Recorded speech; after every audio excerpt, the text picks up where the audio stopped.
In 1944, as World War II was entering its final stages, a young Japanese intelligence officer was sent to a remote island in the Philippines.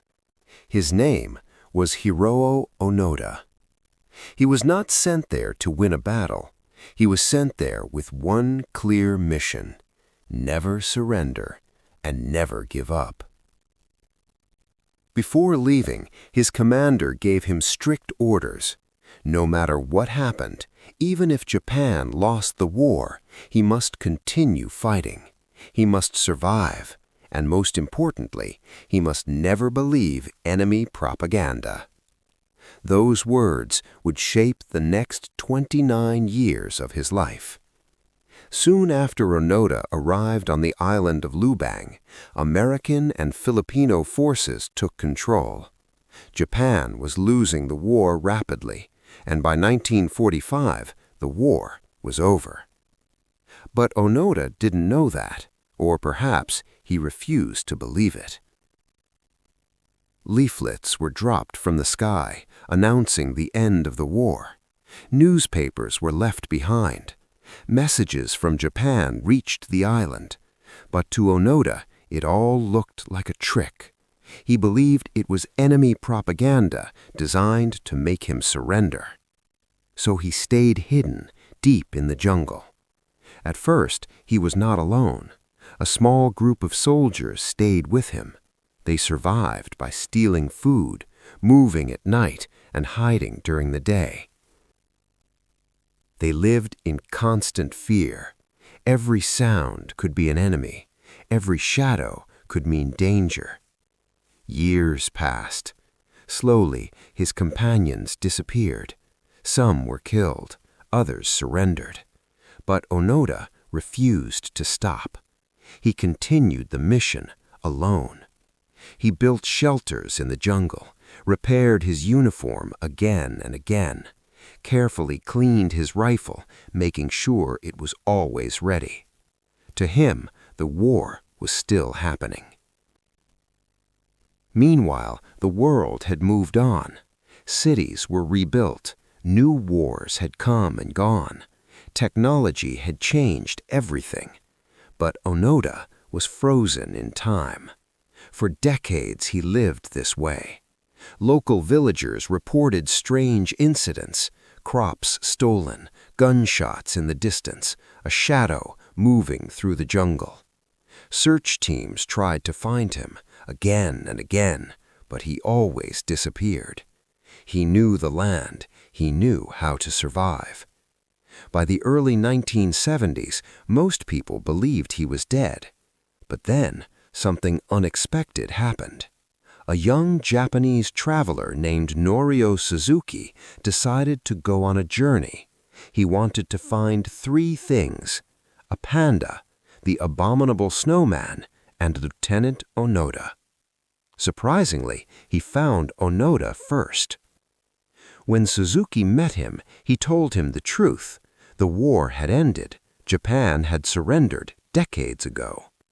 But Onoda refused to believe him. Once again, he thought it was a trick. There was only one way: to end it. His former commander had to come in person. And so, in 1974, nearly 29 years after the war had ended, his commander traveled to the island. Standing face to face with Onoda, he gave the order. The mission was over. Only then did Onoda finally surrender. He walked out of the jungle wearing his uniform, still intact, his rifle still working, his discipline never broken. For nearly 30 decades, he had followed orders. To some, he was a symbol of loyalty. To others, a tragic reminder. A man who lost 29 years of his life, not because he had to, but because he believed he had no choice. When he returned to Japan, everything was different. A modern world that had moved on without him.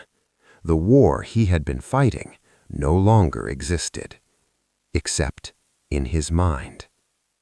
And his story leaves us with a question. How far should someone go to follow orders? And at what point does loyalty become a prison? In March 1974, nearly 3 decades after the end of World War II, a man walked out of the jungle. He was still wearing his uniform, his rifle still worked, and in his mind, the war had never ended.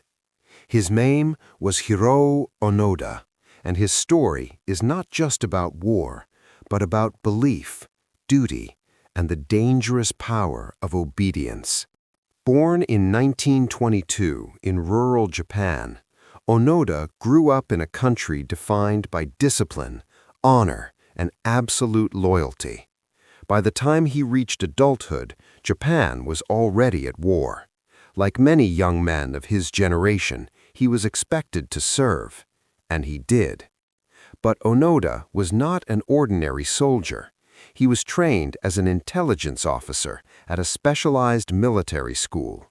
There, he learned something different from most soldiers. He was taught how to survive alone, how to gather intelligence, how to operate behind enemy lines, and most importantly, how to never surrender. In December 1944, Onoda was sent to Lubang Island in the Philippines. His mission was clear: disrupt enemy forces, destroy infrastructure, and continue fighting no matter what happened. Before leaving, his commanding officer gave him one final order, an order that would define his entire life. Under no circumstances are you to surrender, and under no circumstances are you to take your own life.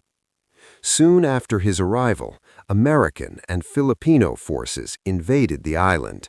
Japan was losing the war, fast. Within months, Lubang was under enemy control. By 1945, the war was over. Japan had surrendered. The world began to rebuild. But deep in the jungle, Onoda and 3 other soldiers made a decision. They refused to believe it. Leaflets were dropped from the sky. Messages said the war had ended. Even letters from their families were delivered, begging them to come home. But to them, it all felt wrong, too easy, too convenient. They believed it was a trap, enemy propaganda, a psychological trick to force them out. And so, they stayed hidden. Years passed. They lived off the land, bananas, coconuts, stolen rice, whatever they could find to survive. They moved constantly, hiding during the day, operating at night, always alert, always ready, because in their minds the war was still happening. But slowly, their world began to collapse. In 1950, one of the soldiers surrendered alone. After years of hiding, the others saw it as betrayal. From that moment on, they trusted no one. In 1954, another soldier was killed during a confrontation, and years later, in 1972, the last remaining companion was shot and killed. Now, Onoda was completely alone. By this point, he had spent nearly 30 years in the jungle, fighting a war that no longer existed. During those years, he carried out guerrilla attacks, firing at villagers, destroying crops, avoiding search teams sent to find him. To the outside world, he was a ghost, a relic of a war long gone, a man lost in time. But to himself, he was still a soldier, still on a mission, still waiting for orders. Then, in 1974, everything changed. A young Japanese traveler named Norio Suzuki decided he wanted to find him, and somehow, against all odds, he did. When Suzuki met Onoda, he told him the truth. The war had ended. Japan had surrendered almost 30 years earlier. But Onoda refused to believe him, because for him, truth did not come from words, it came from orders, and he had never received one. So Suzuki made a decision. If Onoda would only believe his commander, then they would bring his commander to him. And that is exactly what happened. Days later, Onoda stood face to face with the man who had sent him to war. His former commanding officer, now an older man, looked at him and gave a simple order. The war is over. You are relieved of duty. After 29 years, Onoda finally accepted reality. He laid down his weapon, removed his uniform, and stepped out of the jungle. The date was March 10th, 1974. When he returned to Japan, he was greeted by many as a hero, a symbol of loyalty, discipline, and unbreakable will. But his story was more complicated than that, because during those years, real people had suffered, lives were lost, and the line between duty and tragedy became impossible to ignore. After the war, Onoda struggled to adapt. The world he returned to was not the one he had left behind. Eventually, he moved to Brazil, started a new life, far away from the past. But his story never truly left him, because in the end, Hiroo Onoda was not just a soldier who stayed behind. He was a man who followed orders for nearly 30 years without ever questioning them. And that leaves us with a question that still echoes today. When does loyalty become blind? And how far should someone go before they stop and ask if the war is already over?